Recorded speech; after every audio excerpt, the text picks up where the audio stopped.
కామ్యా కామకళారూపా కదంబ కుసుమ ప్రియా కళ్యాణీ జగతీ కంద కరుణారససాగర. కామ్య కోరదగినటువంటిది. చిన్నవాటికి ఆశపడే స్థితి నుండి అనంతానంద మోక్ష స్థితి దాకా మన కోర్కెల స్థాయిని పెంచేది అమ్మవారే.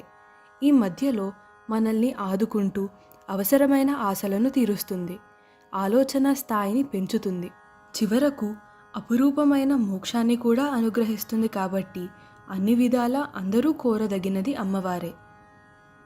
కామకళారూప కామేశ్వరుని కళ యొక్క రూపమైనది. మంత్రశాస్త్రంలో క్లీం అనే అక్షరాన్ని కామకళా బీజం అంటారు. ఈ క్లీం అనే అక్షరం కా, లా, ఈ, అని నాలుగింటితో కూర్పు కూర్చి చేయబడినది.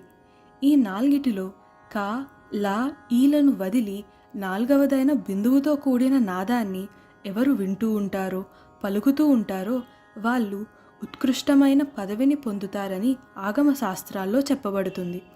బిందువుతో కూడిన నాదము అయ్యవారైతే ఆ నాద రూపమే అమ్మవారు. ఈ రూపాన్నే కామకళా రూపం అంటారు. కదంబ కుసుమ ప్రియ కడిమి పువ్వులయందు ప్రేమ కలిగినది. తులసి, కదంబము అనగా కడిమి, బిల్వము అనగా మారేడు ఇవి చెట్లలో లక్ష్మీప్రదమైనవి. కదంబ వృక్షాన్ని నీప వృక్షమని, కడిమి చెట్లని కవిక చెట్టు అని కూడా అంటారు. కడిమి పూలు అరుణారుణ వర్ణంలో ఉంటాయి కాబట్టి అమ్మవారికి ప్రీతికరం. కళ్యాణి శుభ లక్షణములు కలది. కళ్యాణ పదానికి శుభం అని, మంగళప్రదమని అర్థాలున్నాయి. ఎప్పుడూ శుభ లక్షణాలతో ఉండి ప్రతి ఇంటికి పెద్ద ముత్తైదువై మన జీవితాలలో శుభములను నింపునది అమ్మవారు కాబట్టి అమ్మవారు కళ్యాణి. మనలోంచి పుట్టే శుభప్రదమైన వాక్కులను కళ్యాణి వాక్కు అంటారు. పర, పశ్యంతి, మధ్యమ, వైఖరి అనే 4 స్థితులలో ఉండే వాక్కులకు పైన ఉన్నవాడి అనగా పరమాత్మ సంకల్పంతో కూడా సత్సంబంధం ఉంటే ఆ వాక్కు కళ్యాణి వాక్కు అవుతుంది. జగతీకంద జగత్తుకు మూలమైనటువంటిది. మొత్తం జగత్తుకు మూలం జగజ్జనని అయిన అమ్మవారే కాబట్టి అమ్మవారికి జగతీకంద అనే నామం వచ్చింది. సృష్టి సంకల్పము అయ్యవారిది, కానీ సృష్టి నిర్వహణ అమ్మవారిది. ఈ జగత్తులో ప్రతి ప్రాణియందు అమ్మవారు మాతృమూర్తిగా ఉంటుంది. కరుణారస సాగర దయా లక్షణానికి సముద్రము వంటిది. అమ్మవారు అనురాగవల్లి. ఆ అనుగ్రహానికి అవధులు లేవు. అవధులు అనగా ఒడ్డులు హద్దులు లేకుండా ఉండేదాన్ని సముద్రం అని అంటారు. కాబట్టి అమ్మవారు అనురాగానికి దయకు సముద్రం లాంటిది. జగజ్జనని కాబట్టి ప్రపంచంలోని సమస్త మానవ, జంతు, వస్తు సంచయం మీద అపారమైన ప్రేమ, దయ, దాక్షిణ్యం ఉంటాయి. సా అగర సాగర అవుతుంది. గరము అంటే గరళం, అగరం అంటే అమృతం. కాబట్టి కరుణారస సాగర అంటే కరుణారస అమృత స్వరూపిణి అని ఇంకో అర్థం వస్తుంది. కామ్యా కామకళారూపా కదంబ కుసుమ ప్రియా కళ్యాణీ జగతీ కంద కరుణారససాగర.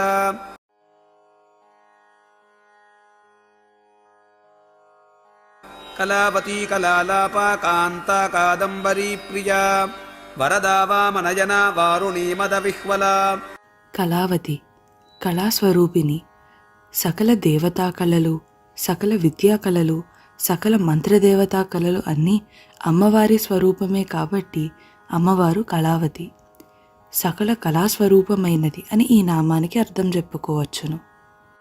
కళాలాప కళలను ఆలాపన స్వరూపముగా కలిగినది. అమ్మవారి ఆజ్ఞలు, ఆదేశాలు వేదాలైతే అమ్మవారి ఆలాపనలు కళలు అవుతాయి, సల్లాపాలు నవరసాలవుతాయి. ప్రపంచంలోనివన్నీ అమ్మవారి నుండి వెలువడినవే, ఏవి వృధా కావు. మహాదేవి యొక్క మధురమైన గళాలాపనలన్నీ కళారూపాలయ్యాయి. అందుకని అమ్మవారు కళాలాప. కాంత కామింపబడినటువంటిది. జగత్తుకే అధినాథుడైన కామేశ్వరునిచే కామింపబడినటువంటిది కాబట్టి అమ్మవారు కాంత అని ఒక అర్థం. కం అనే అక్షరం బ్రహ్మను సూచిస్తుంది.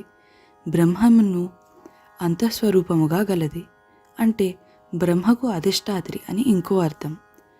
అందరూ చివరకు ఎవరి సాన్నిధ్యాన్ని చేరుదామని కోరుకుంటారో ఆమె కాంత, అనగా ముక్తికాంత. కాదంబరీ ప్రియ పరవశించుటను ఇష్టపడునది. మనస్సుకు అత్యంత ఆనందం, తన్మయత్వం కలిగినప్పుడు బాహ్య స్థితిని కాసేపు మరవడం మనకు సహజం. అదే అమ్మవారికి అత్యంత ఆనందాన్ని, తన్మయత్వాన్ని కలిగించేవి పరమేశ్వరునికి సంబంధించిన విషయాలు. అయినా అవి వింటున్నా లేదా స్మరిస్తున్నా అమ్మవారికి ఎప్పుడూ బాహ్య స్మృతిలో లోటు రాదు.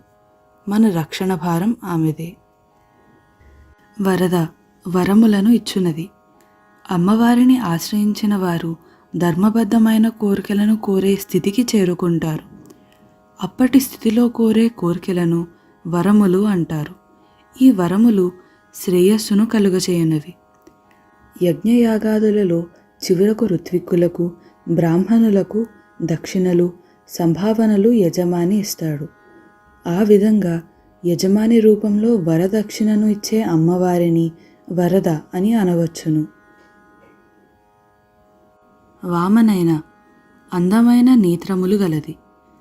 అనుగ్రహాన్ని వర్షించే కళ్ళే అందమైన కళ్ళు. అమ్మవారు తన కళ్ళతోని సకల ప్రాణులను పోషిస్తుంది. వామదేవుడంటే శివుడు కాబట్టి వామనైన అంటే శివుని కన్ను అని ఒక అర్థం. శివునిలో అమ్మవారు అర్ధభాగము కనుక శివుని ఎడమ కన్ను అమ్మవారిదే. మనలను శివుని చెంతకు చేర్చున్నది అని మరో అర్థం. వా అంటే వాత్సల్యమును, మా అంటే మమతను తన రెండు కన్నులుగా గలది అని మరో అర్థం. వెన్నుముకలోని ప్రధానమైన నాడుల్లో ఎడమవైపు నాడి చంద్రాత్మకం. ఇది కూడా అమ్మవారికి సంబంధించినదే. ఇది వామ మార్గామిని కాబట్టి వామనైన. వారుణి మద విహ్వల వరుణ సంబంధమైన పర్వసత్వము చెందిన మనోలక్షణము గలది.